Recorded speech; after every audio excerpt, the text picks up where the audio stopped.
Is it right? Y'all already called? Oh, it's going man, right now. Okay. So I'm here with Gerald Hankerson, the president of the NAACP, Washington, Oregon, and Alaska. This is a close personal friend of mine. We done been through hell and back. My guy was one of the first individuals that the governor has pardoned with life without. He has come from an institution and an environment of anger, hate, despair, and came out with an attitude and a purpose to serve the people. He inspires me. He's always inspired me from the time that we met. We met when I was like 22. Where was we at? Was at Column Bay Correction Center, the belly of the beast. And so he asked me a question, and he said, "Why am I not a member of the NAACP?"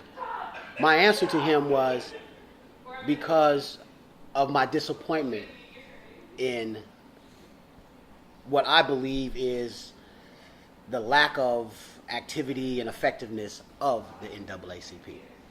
I believe that when Trayvon Martin was killed, and what I know about the NAACP, Thurgood Marshall, may he rest in peace, and how they attacked the laws that were unjust, that stood in the way for the advancement of colored people, the fact that the law was still on the books in Florida, and that Zimmerman was able to be exonerated for killing that child, I believe that that's where the NAACP failed us.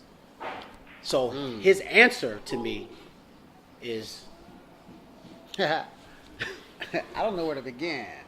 I'll probably start somewhere along the fact of I think that clearly people don't understand the NAACP if they think about its ineffectiveness.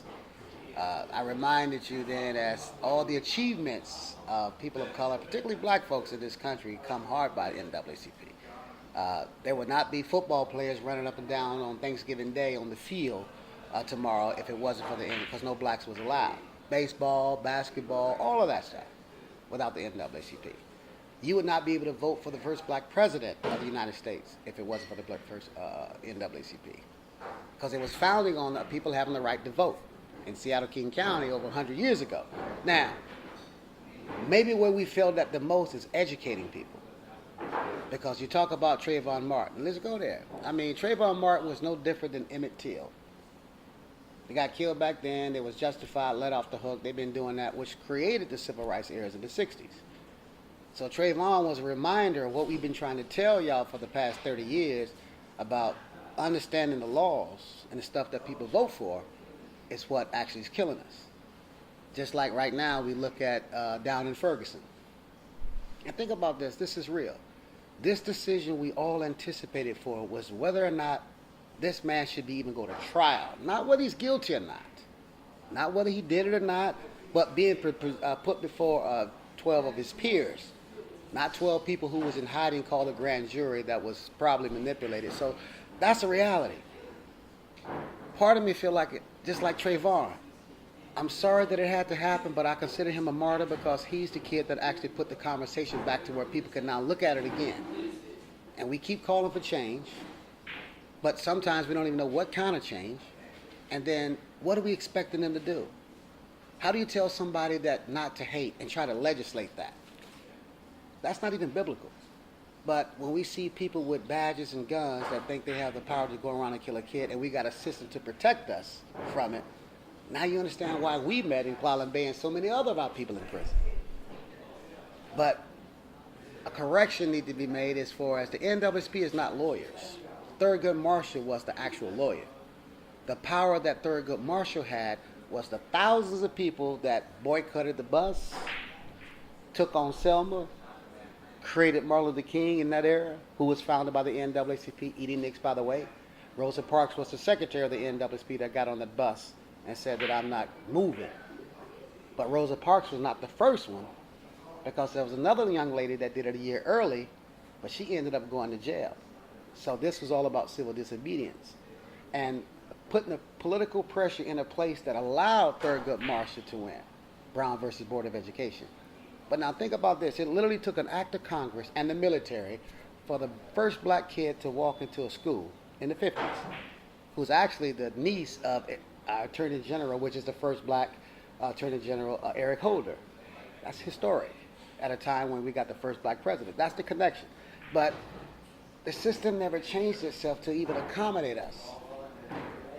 They was teaching the privileged, the white, and it took law to allow us to go to school with them. And then we get to school, the textbooks didn't change. Are they trying to adjust to your culture? They trying to teach you this is the standard, this is what you got to get to, this is the measurement. But we learn differently. That's what makes us geniuses. In other words, I think I summed it up to say that when they know that we got advantages because we're the people who we are and the brilliance where we are, they changed the rules and twisted to confuse us. Because if it wasn't for the NAACP, it wouldn't even be legal to learn how to read and write. So with that being said, let me ask you this question. There was a statement on Facebook I seen, a quote from W.B. Du Bois, and he said, how can we expect a system that was not even, how can we expect a system to protect us that was not even designed for us? How can we, when you say legislative power, when you talk about the powers in the people, how can you correct a system that in itself stands on merits that don't even recognize truly the human equality? Well, call it what it is. It's called institutional racism. These systems were built on that principle. Remember that it was built at a time when we weren't even included. And now we're forced to be even included. It never accommodated us. But they never changed. All they did is heighten the bar. Let me give you a good example that might explain a lot of this. Do you know what the first legislative test was for a person to be able to qualify to vote when we finally able to vote in the civil rights? No. What was that? It wasn't a test that showing your ID or showing who you are. It was a test that made you required to fill out a form. It wasn't that kind of test. The first test for folks to learn how to do the vote is how many jelly beans is in this jar, or how many bubbles of soap is in that bar. But strangely, white folks knew that exactly how many. I don't know what that is, but that was clearly a sign that's saying that even though we got the right to vote, you have no intentions of allowing us to. So don't play with me and try to fool me to thinking, because they know half the people thinking like, we need to figure out how many bubbles is in that soap. No, man, you got to change the system to say make it fair for everybody, not just cheap. That's how we ended up with these systems that does everything in its power, and they got loopholes, just like a 701 was. Remember we was in Qualum Bay, they had a 701. They're going to tie that to even the most simple thing and then push you in segregation. Right, right. That's that. Yeah. That covered all the gray areas. Yeah, most That's definitely. what it is, man. Most definitely. Yeah. Tell them how to become a member of the NAACP. First of all, you go on Seattle King County NAACP.org, not .com, because we still haven't figured out a way to how to get that crazy site off, because I'm not a technical person. But .org, and go to membership, sign up. You can do it online, and plus you can see everything else we've been doing. Well, But before you do that, I do got last thing I want to say. what's that? That the confusion of what, particularly with youngsters, that with the NAACP is its power. It's not just in its name. It's just not in me as president.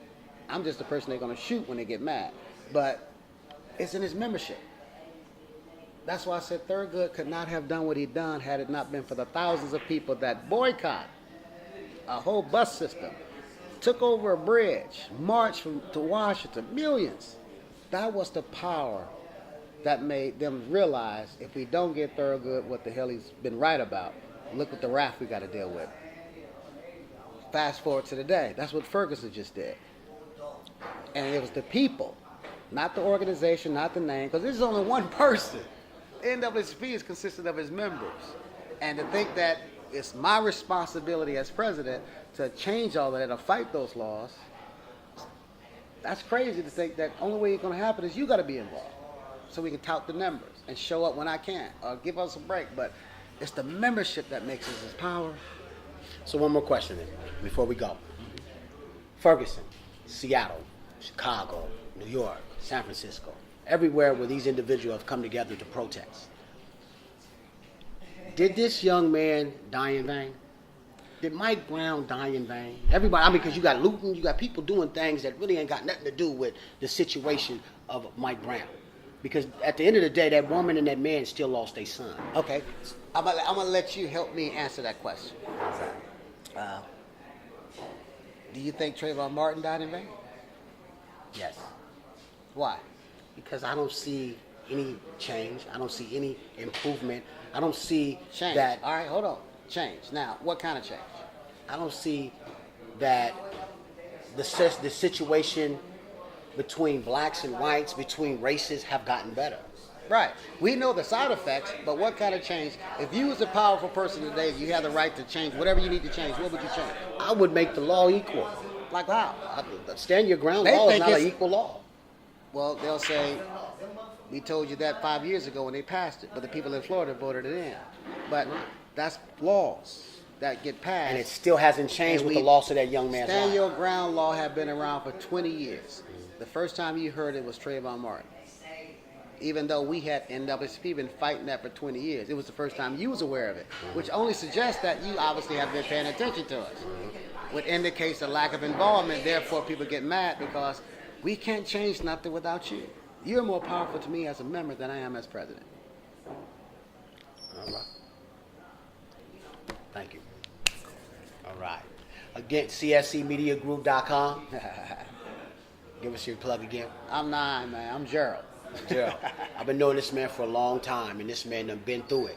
And for him to come out with this altruistic attitude to, put himself in a cause that's great, put a cause that is greater than himself is a beautiful thing. Y'all pay attention. Y'all get involved. Y'all go to his website, become members, and be a part of change. Thank Right you. on.